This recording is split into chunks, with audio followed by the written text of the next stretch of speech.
My name is Danielle Purefoy, and I'm one of the editors of Scalawag magazine, which is headquartered here in Durham, and we are a quarterly magazine, quarterly in print and online, and we focus on Southern arts, politics, and culture.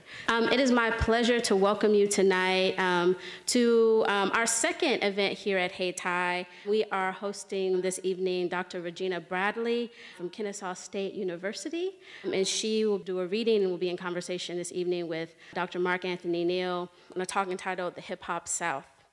So this event was made possible from a range of partners, including Scalawag Magazine, the Duke Forum for Scholars and Publics, the Duke Council on Race and Ethnicity, the Duke Center for Arts, Digital Culture, and Entrepreneurship, and the Department of African and African American Studies at Duke. And I'm going to introduce our discussant this evening, Dr. Anthony Neal, who will then introduce our speaker, Dr. Regina Bradley. Dr. Anthony Neal is Professor of African and African American Studies and the founding director of the Center for Arts, Digital Culture, and Entrepreneurship at Duke University, where he offers courses on Black masculinity, popular culture, and digital humanities. He is the author of several books, including What the Music Said, Black Popular Music and Black Public Culture, Soul Babies, Black Popular Culture and the Post-Soul Aesthetic, and Looking for Leroy, Illegible Black Masculinities. Additionally, Anthony Neal is the host of the video webcast Left of Black, which is produced in collaboration with the John Hope Franklin Center at Duke. And you can follow him on Twitter at New Black Man. So without further ado, welcome to the stage, Dr. Anthony Neal. So I'm going to tell a story. And we're going to go back to a conference at the University of Wisconsin at Madison, roughly around 2003. And when I walked into the room of this conference, one of my colleagues, a gentleman by the name of Craig Werner, who I'd known for a little while, grabs me, pulls me to the side of the room, then grabs another young gentleman, pulls him to the side of the room and said, "You two need to know each other." That gentleman's name was David Eichert, who was completing his career as a graduate student at the University of Wisconsin-Madison at the time. It was David Eichert who had invited me to speak at Florida State University 4 years later in 2007. And there was a young woman in the room looking at me suspiciously the whole time I spoke, quite honestly, long enough for the fact that I thought for 2 years that she didn't actually like me. That young woman was Regina Bradley, as we affectionately call her. And what I found out that day, and have learned over the subsequent decade, is that she is a force of nature. Never taking the opportunity not to rep for the South, and to remind everybody when they don't recognize the South, and charting a career that doesn't fit all the neatly crossed T's and the dotted I's that we expect for people to come through the academy, living her brilliance the way that she needed to live her brilliance to do what she wanted to do. Whether that was her outcasted conversations, talking with a who's who of scholars and artists on her couch, but yet using the technology of the time in terms of YouTube, whether that was writing what will be a groundbreaking scholarly monograph on hip hop in the South that will be published soon, University of North Carolina Press, whether that's just being Gina May. And if you spent any time with Gina May, and I know Desan had an opportunity to spend some time with her up at Harvard, where she was a Nasir Jones Fellow. That would be the fellowship named after Nas, that's currently housed at the Hutchins Center and the W.E. Du Bois Institute at Harvard University with Skip and them. If you spent any time with Gina May, you know what exactly that means.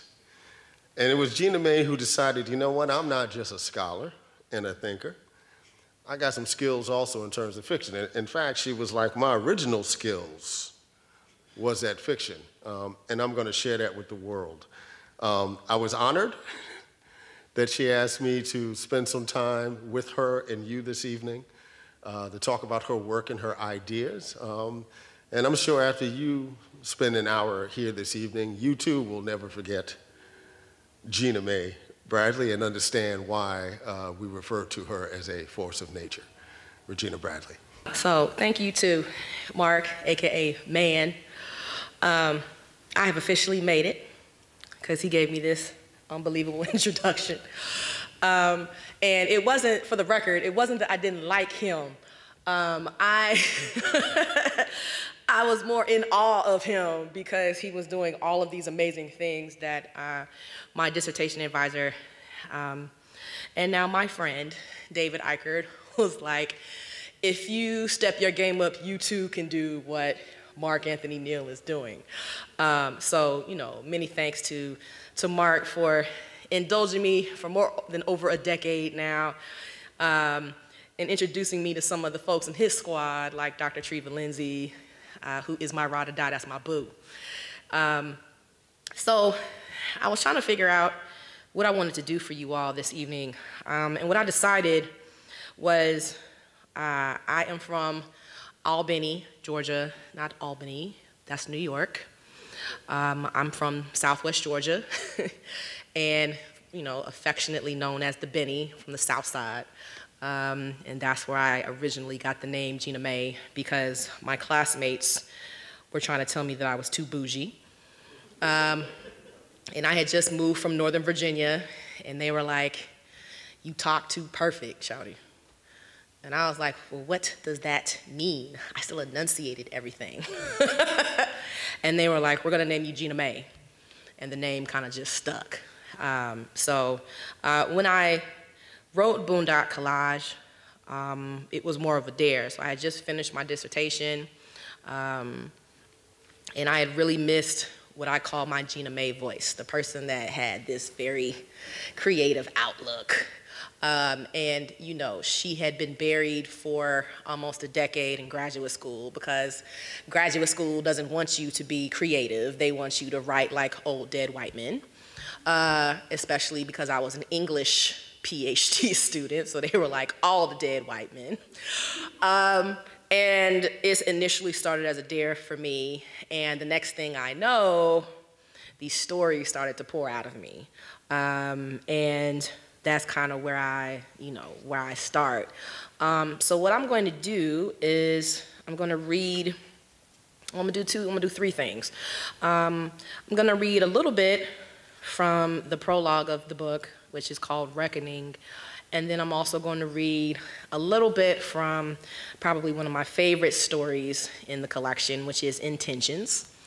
And I'll end with a little snippet of the novel that I'm writing called The Ghosts Come Home. So hopefully, you know, I don't run y'all out, you know what I'm saying? But yeah, so I'm going to go ahead and do that. My own journey as a storyteller started at my paternal grandparents, who I called Nana Boo and Pawpaw, their kitchen counter. I sat on the counter eating roasted peanuts and drinking chocolate milk and telling them about what I saw at my preschool, Kidorama. Sometimes I added to the drama of the story by raising my voice and waving my hands and arms for emphasis. I still do this to this day, and I scare my students. I tested the boundaries of spinning stories and telling stories at their counter, one being hailed as being cute and the other resulting in the threat of a switch of my own choosing that my grandma still has on her shelf, my switch. I've been around storytellers my entire life. I sat on the porches and backyards of numerous folks in my hometown of Albany, Georgia, listening to folks speak themselves into existence. The best stories were the cover them ears stories, the ones about sex or with cussing, so the adults shoot us kids upstairs or into the house to whisper amongst themselves. We had to crane our necks from the top of the stairs or behind the back door to catch the joke or hear whom the story was about so we could repeat it to our own friends.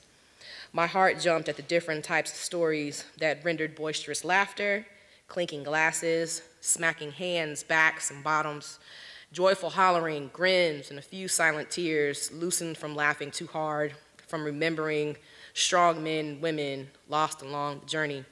In the South, storytelling for Black folks is an act of reckoning. Stories are memories and memorials, revisions and reclamations of people's aspirations for the past and the future.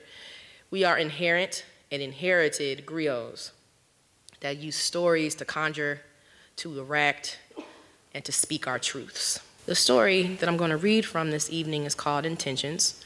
Normally when we have conversations about the Civil Rights Movement, we often have positive recollections of the Civil Rights Movement. Folks were like, we worked hard to do these things. Well, what happens if you meet somebody who wasn't part of the movement, who didn't want to be part of the movement? How does that change the narrative in terms of how we think about civil rights, especially in the Southern imagination after the movement? So that's what the story Intentions is about. Albany, Georgia's Dream Week started in the 1980s as a way to say thank you to the men and women who protested on Albany's behalf during the Civil Rights Movement. Folks wanted to be remembered past Black History Month and, like pretty much everyone else, wanted to have a piece of history, Dr. King's legacy especially. One year, his daughter came on behalf of the King family to the legacy banquet held every year. She didn't make the front page of the paper, but a small picture of Ms. King was on page 3E of the About Town section. Dream Week always happened right before spring break. All school-age kids submitted a project that was appropriate for their grade level. This would be my 12th dream project. As a second grader, I wrote a poem, What Civil Rights Means to Me, Thank You. My teachers and classmates applauded because I made the last 2 lines rhyme, because of course, if it's not a poem, it doesn't rhyme, it's not real. Thank you, Dr. King. You're the reason we're still in this thing. In the 7th grade, I submitted a shadow box of Laurie Pritchett throwing people in jail. Laurie Pritchett was the chief of police in Albany during the movement. My great aunt Mabel didn't seem to mind him. He wasn't rude and directly racist like them other white folks around here, she said. My great uncle Clyde, however, didn't agree. As soon as Aunt Mabel finished her sentence, he was quick to add, just because he wasn't openly a cracker doesn't mean he wasn't a cracker. Other family members offered their suggestions to make my project more realistic. Make that guy look more like me, my Uncle Junebug said. He pointed to the brown stick figure with a fistful of black painted cotton balls on his head. I had more hair back then, put more black cotton balls on that dome. His wife, Auntie Renee, sucked her teeth. Nobody could tell for sure when Uncle Junie was telling the truth or when he was spinning a story. He always thought everything was about him. You've been bald since '61, man, Auntie Renee laughs. Uncle Junie leaves me be to finish the rest of my project. My freshman year of high school, I interviewed Sadie Harris Johnson, a painter who attended my church. She didn't march, but she told me she was best sign maker in Southwest Georgia. I couldn't be denied in my effort for that, she said. My protest was bold letters and bright construction paper. She let me take pictures of some of her most well-known signs and display them on PowerPoint for my presentation. For my final dream project, I was stuck. I was already suffering from senioritis, which meant I didn't want to do a damn thing but graduate, walk across the stage, and start college. My history and homeroom teacher, Mr. Bayman, expected us to submit a report or creative project highlighting an event or significant person in the local movement. For the most part, Bayman was pretty cool, especially if you brought him a fried egg and chicken biscuit from Pearlie's Kitchen, which is a real place, and my God, those biscuits.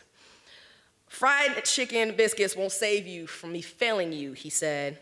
No dream project, no graduation. At first, I thought about mapping out Dr. King's marching routes and church sermons in Albany. I wanted to call it, Ain't No Half Step in the Truth, King's March Through the Good Life City. But I didn't feel like going to the Central Library to research the old newspapers or plot out King's path. Besides, I hated dealing with the old drunk man that posted up on the corner. He talked to himself as he stumbled across the street. This year's Dream Week started on a Saturday of spring break, and Beatitudes Missionary Baptist Church, Keep the Dream Moving, a day of service, was the same day. I told my mama I'd skip community service to go work on my project. When is the project due, son? She asked. Monday. As in 3 days from now? Yes, ma'am. Mama shook her head. Have you started on it at all? I've been playing with a few ideas. I got it taken care of. Mama looks up and stares like she wants to burn a hole in the middle of my forehead. I've been a foot taller than Mama for 2 years now, but she makes me remember that she could still whoop me. Mama's got heavy hands. Make sure you got this project taken care of. She pokes a finger into my chest. If you don't turn in that project, please believe you will get these hands on you, and I am not a preacher. There won't be enough balm in Gilead to heal you if you don't graduate. Here? I got it, Mama. She pokes me again with 2 fingers. Oh, and you're going to do that community service tomorrow. I promised your Auntie Delia you'd be a server in the soup line this year. I groan. Mama pushes her index finger to her lips. I'd be at the church all day, I said. The library closes at 5 on Saturdays. Mama crosses her arms across her chest. Be ready to go at 9 a.m. sharp, she said. Ain't nobody told you to wait until the last minute. Beatitudes Missionary Baptist Church converted their gym into a soup kitchen on Mondays, Thursdays, and Saturdays. Dream Week brought an overflow of volunteers to the church, and even though I can drive, Mama insists on driving me. Auntie Delia waves from the gym entrance. They've been friends since they were 3 years old. They lived next door to each other and were opposites in everything. Auntie was skinny and quiet, but she liked wigs, colored weaves, and high heels. Mama was short and loud, thick-legged, and only liked wearing those tight curls where she sat under the dryer for hours. I've never seen Mama in anything yellow or pink like Auntie. She waves Auntie Delia to her side of the car, making sure he gets put to work, she says. Auntie laughs. A bright blue curl gets caught on her eyelashes. Go and get out the car, nephew, she says. Put on some gloves and the service net I left for you on the front table. I shrug and look around the gym. My godbrothers, Dawson and Fleet, are setting up tables. Dawson is 6 months older than me, but we're in the same class. Fleet is a junior. I nod at him. He starts to nod, but his head stops midway in the air. Fleet points at my head and laughs. What the hell is that on your head? He mouths. He nudges Dawson and points at my head. They both laugh and start to make jokes. I feel a pinch on my arm. Your ladle, sir. Auntie Delia slightly bows and presents me with a serving spoon. Just like Jesus, I said. She pinches and twists my shoulder. Nobody loves Jesus like my mama and Auntie Delia. Watch your mouth, boy. That name is too good for your foolishness. Folks start coming into the gym around 11 a.m. Pastor Barner stands at the door, shaking hands, slapping people's backs in encouragement, and hugging the children wrapped around his legs. Folks are thankful that Deacon Willer doesn't say grace because the food would get cold if he did. Auntie Delia marches to the front of the tables and taps on the microphone sitting on the projector stand. Okay, folks, good morning. We want to make sure you get fed quickly as possible, amen? People nod and applaud. She smiles. We'll line up by tables. Please do not line up until your table is called. After their table is called, people drag themselves to the back of the gym to eat. Jiffy cornbread, chicken noodle soup, turkey sandwiches, and chips are at each station. I ladle soup into the eager hands, holding white cups and bowls. Adults silently nod and shuffle to the next station. They do not look at the servers directly in the eye. The sounds of squeaking sneakers, rustling jackets, and loose-soled shoes fill the gym. Young kids stand on their tiptoes to look over the counter. They tug at holy shirts and point to a sandwich or a bag of chips. That one, a head full of pigtails pipes up from underneath the counter. A little brown finger points to the sandwich wedge.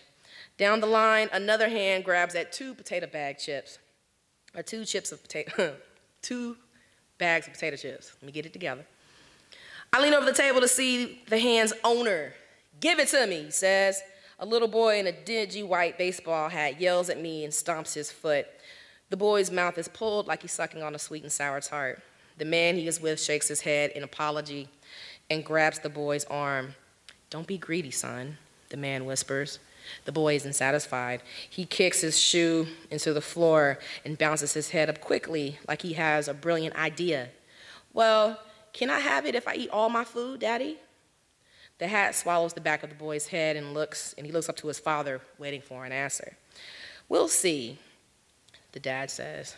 Auntie Delia kneels and smiles at the little boy. He runs behind his dad's leg. Have you been a good boy for some extra chips, baby? The boy buries his face in his dad's worn jeans. Auntie Delia looks up at the man. How old is he, she asks. The man chuckles and shakes his head. Just turned 4 last month. Auntie Delia lays her hand on her chest and sighs. I got 2 boys myself, 18 and 16. She points at Dawson and Fleet, who are trying to hang a welcome sign at the front door. I miss them at this age. His little days will go by so fast. The man turns to leave, gently dragging his son behind him. Auntie Delia stuffs the extra bag of chips into the man's coat pocket. I catch myself smiling. After Auntie Delia gives us the okay, I sit with Fleet, Dawson, and their cousin Bam on the picnic table for lunch in the back churchyard. Bam is a freshman, and on most days of the week, he wore his favorite shirt, a raggedy orange hoodie with a big A on the front pocket. His voice sounded like he wasn't quite sure if he was ready to be a man just yet. Between bites of a turkey sandwich stuffed with barbecue chips, Bam fumbles around his front pocket and pulls out a fading box of cards. Dawson stomps his feet on the grass. Do you really want to get this whooping in front of the Lord today? Bam sucks his teeth and shakes the cards out like a box is a pack of cigarettes. The jokers are bent at the corners, and a red star is marked on the card with the card company's name. It's the Little Joker. I hate when you shuffle, Bam, Fleet groans. You always give me stupid cards. You just can't play, Dawson laughs. Man, whatever. How can you win with a handful of hearts? That nigga just can't shuffle. We playing Joker, Joker, Deuce, Deuce, right? Bam shifts through the deck to pull out the deuce of hearts. Bam, deal the cards right this time, and I mean it. He playfully shoves Bam's shoulder. Not like last time when you dealt yourself 2 at a time, we have to start all over again. But the cards were sticking, he said. Mm-hmm. Fleet twists his mouth and points to it. You just cheat, that's all that is. I look back towards the church. The kitchen back door is open. Laughter and Ty Tribbett creep out the open door. Gnats swarm in the warm air coming from the hole in the screen, and Dawson moves his hand in my face to bring me back to the table. Stop looking for my mama, he whispers. That'll make her show up. You know your mama's like the CIA, I laugh. She's a silent killer. Fleet doesn't respond because his face is deep in his hand. His scrunched brows say Bam did him dirty on his cards again. I told you he can't deal. He glares to his left. I got 2 and a possible, Fleet sighs. You got us, big brother? Dawson smirks. We gonna be all right. I got 5 and a possible. I curve my cards so Dawson can't see that I got both the jokers. A high-pitched voice creeps up behind us. Y'all ain't nothing but some heathens playing cards at church. Dawson jumps up afraid it's his mama. Bam's little sister, Tilly, laughs. She used to run behind us and cry if she didn't get her way. She turned 13 last month and started wearing a training bra her mama bought her from Forever 21, and now she thinks she's grown. Bam clutches his chest and feigns offense. What? No, Tilly Mae, I am playing cards outside on this raggedy picnic table in God's good air. Tilly shakes her head and walks towards the kitchen. You still a heathen. Bam snaps Tilly's bra strap with his free hand. I'm your sister, that's nasty, she says and punches him. All it is a training strap. It's just holding up that big head of yours. Ain't nothing there. Bam past his chest. We all laugh. Tilly stomps off to the kitchen. We turn back to our game and I start to think about Monday's deadline.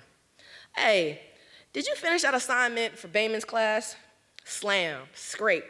Yeah, I got most of it, man. Dawson nods his head. I whipped up something on my Uncle Andrew King. Yeah? Y'all related to Martin Luther King? Dawson shakes his head. I don't know, but he was bragging about escorting Martin Luther King around Albany. Don't forget the, Bam says. What? Fleet laughs.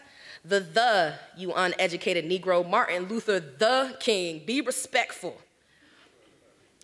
Anyway, Dawson scoops up a book with his card. Unc talked about how folks came out to hear Martin Luther the King. Dawson rolls his eyes. Speak. You know them churches on Whitney Avenue? He said Dr. the King walked across Whitney Avenue to talk to 2 packed churches housed at the same time. Got a pretty good project, I thought to myself. Yeah, Unc said he would have been arrested too, but he had to get up early for work the next day. Sounds like Unc punked out. Dawson shrugs. Would you go to jail willingly, Dad? Hell no, you know my mama, right?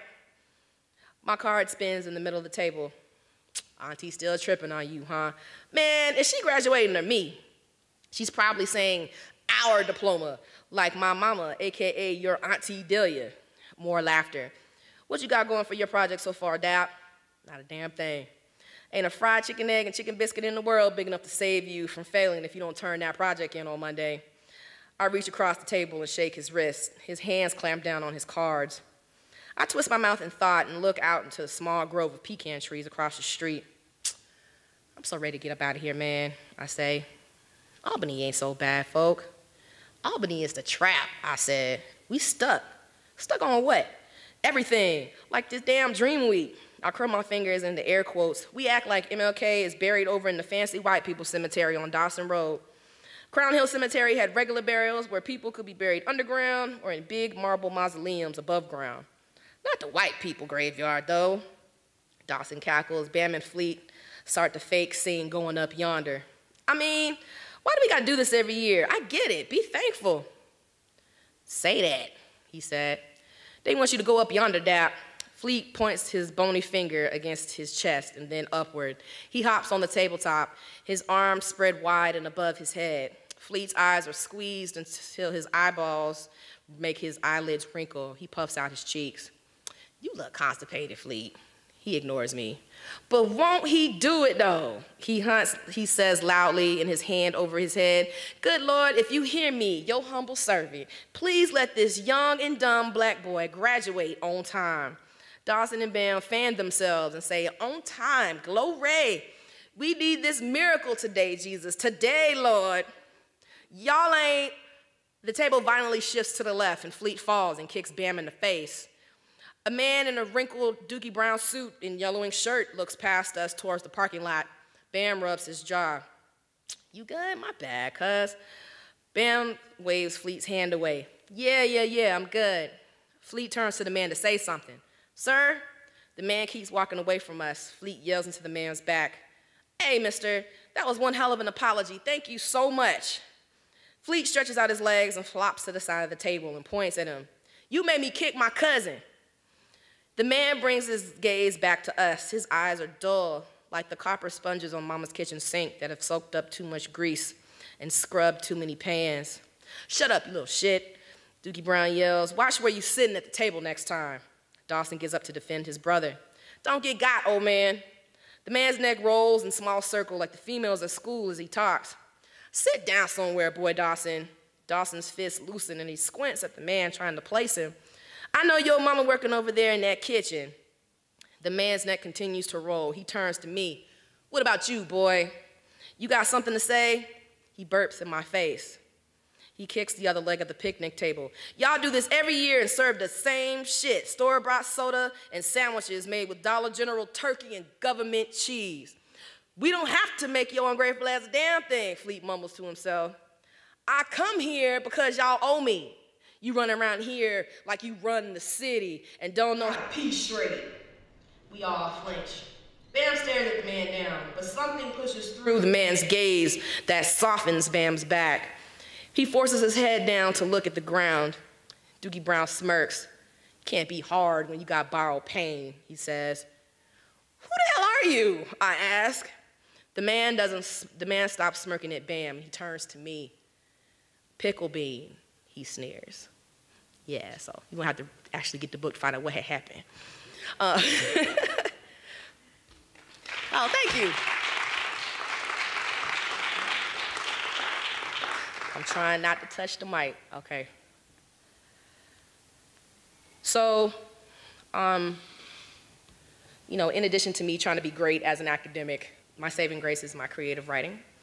And I decided against everything to start this novel because the novel is actually based on one of the stories in the collection called The Beautiful Ones. And yes, it was named after Prince because as I was writing it, I found out Prince died. So I blasted The Beautiful Ones all day and dared people to get mad as I finished my edits and revisions.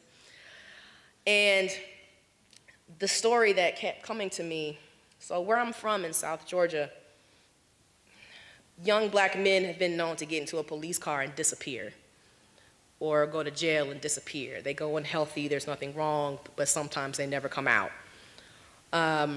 So what I wanted to do was actually give voice to those folks because they couldn't give a voice to themselves anymore. And that's where I get the novel idea of The Ghosts Come Home.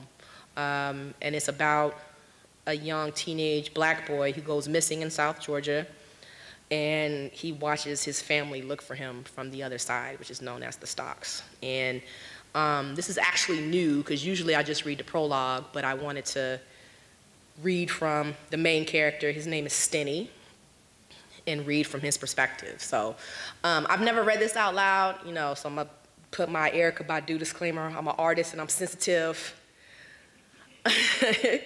But I felt compelled to share this with you all this evening. And then I'm done and Mark can grill me on other stuff. Okay.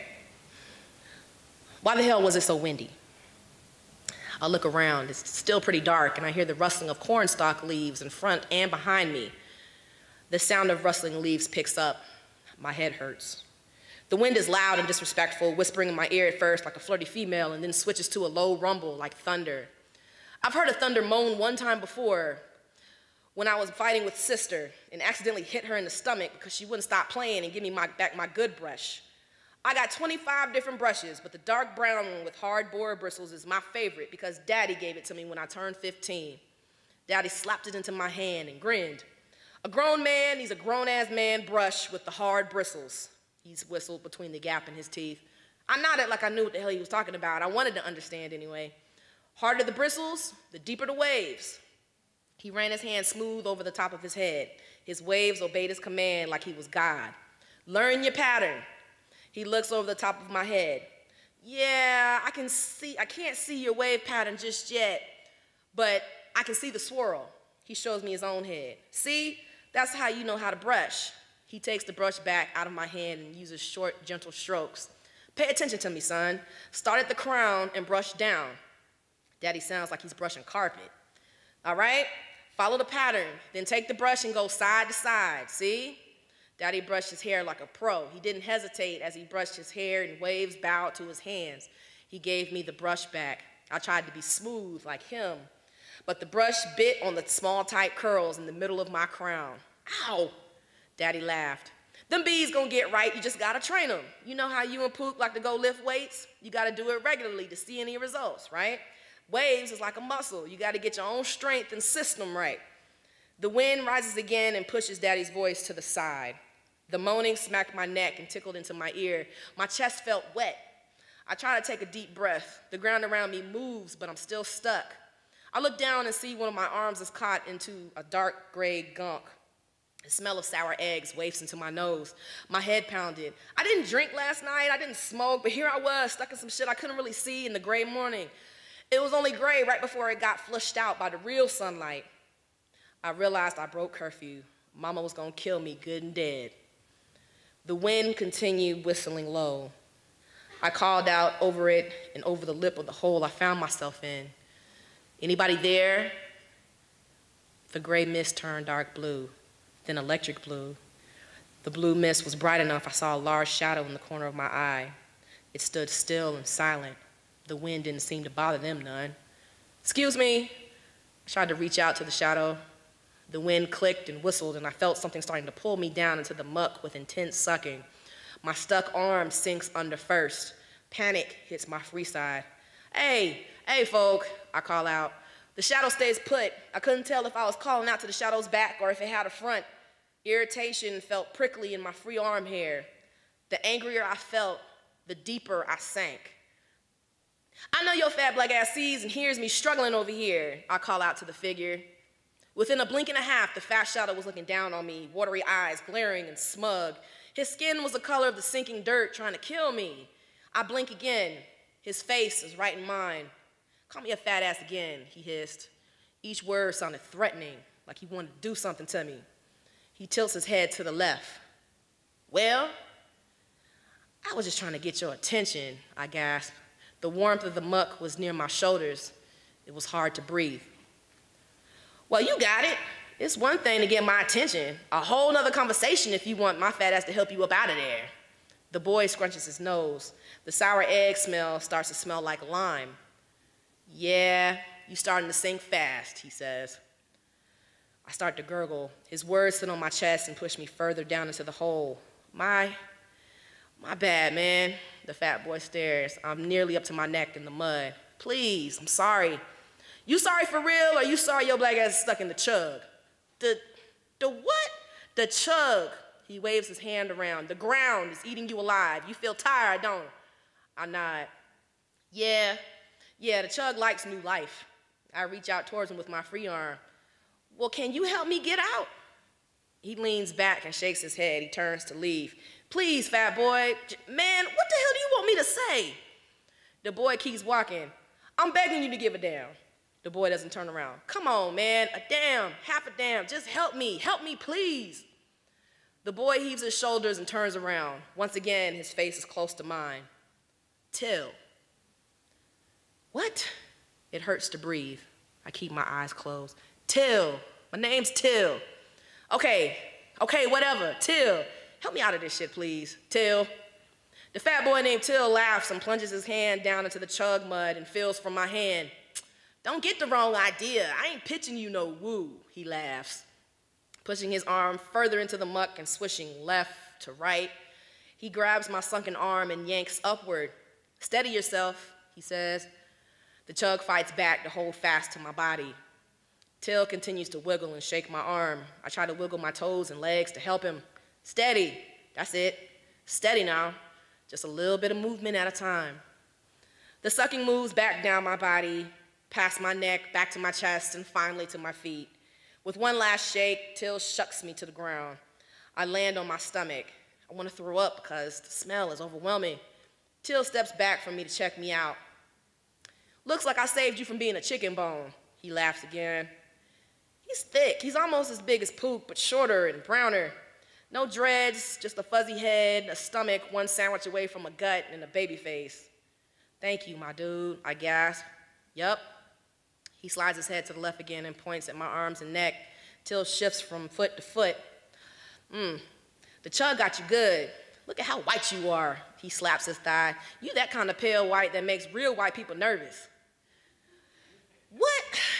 What's a chug? I ask. Till thrusts his hands out past me. That crap over there, the chug looks like crud, right? But it'll suck your life dry. Look at you, it already started. I looked at my paler skin. Ain't you glad my fat ass came along when I did? I rubbed my arms and stare in horror. I was ashy white, my skin looked scaly. Sister would have a field day with me right now. Where's your ash buster, scrub? She laughs. Her laugh echoes deep into the back of my brain. I don't do ashy, I'm too black and too proud for that. I beckon to him with my free hand. You got any ash buster? Any what? Ash buster, lotion. I shake my head. The gray morning didn't make room for the pinks and bright blues like at home. It was a pale, shimmerless blue-gray. Nah, why you call it that? He asks. My sister calls it that. She cute? I try and think about what sister looks like. She's got a droopy lid like me on the left side. She mostly wears her hair in short twists that look like a halo for her round head. She steals my music. She usually smells like strawberries and champagne body spray, and she was lanky, but she got hips like our mama. Her clapback game was strong. She did me proud with that. I didn't mind claiming her in public. Shit, I named her. My sister is called Sister. Watch out, bruh. I'll knock your teeth straight about my sister. Till laughs. You're not gonna knock around nothing, weak as you is. Let me catch my breath and come at me again about my sister, I say. Till waves me off and hoists me up to lean on his shoulder with one pull. Come on, we gotta get you away from the chug so you can get yourself together. He's solid. Oh, all right then. The urge to vomit and see sister collide under my lungs. Her laugh is still traveling through the back of my head. Easy there, easy. So where we at, fat boy? Well, we in the stocks. The what? The stocks, the in-between. Oh, well, how far is it from Doherty Springs? Till stops and shifts my weight to give his shoulder a break. We way gone past Doherty Springs. Like north? Closer to Macon? Till shakes his head, no. Oh, so we south, like Valdosta or Tallahassee. We far away from either of them. A panic crawls up my side. Mama was gonna kill me good and dead for real. Maybe I could call Daddy and he would do me a solid and say I came to see him in Valdosta and help me survive my mama's wrath. I'm finally able to catch my breath. So what's the stocks? Some incorporated town or something? Southwest Georgia wasn't exactly Atlanta South. Besides Doherty Springs, there were few cities. The stocks is like purgatory, but for niggas. Niggas like us who are lost. Lost? I clear my throat. I'm not lost. I went to a party with my cousin in the Springs, and then, I'm feeling something stronger, but my head is cloudy. I start to count backwards to clear it. 10, 9, 8. Till stops and faces me full on. His face blurs on the left as it falls into the haze. What the hell are you doing? He tilts his head, waiting for me to answer. I can't believe he doesn't realize that half his face disappeared. No, Till, what the hell is wrong with your face? Till instinctively pulls his free hand to his face, and I reach for mine too. I still feel my face. My left lid still droops like my mama's. My waves are still tight, even if I lost my brush. And I still feel the cuts from the barbershop. They still sting with each touch. He shrugs. It happens. I roll closer to Till's vanishing face. I can't pull back. He looks at me with his remaining eye. I told you. Just part of being in the stocks. You start to blend in. You start to forget. Forget what? Just forget. I blink to focus further. I don't want to forget. Till nods. None of us do, but I'm feeling quite Christian-like, so I'm gonna help you. Help me what? Remember. Where about? Till grunts as he shifts his weight to hold me up again. He nods towards rows and rows of corn stalks. They don't wave in the wind. They shiver. Come on. Let's get going, he says. You need to see this. Thank you.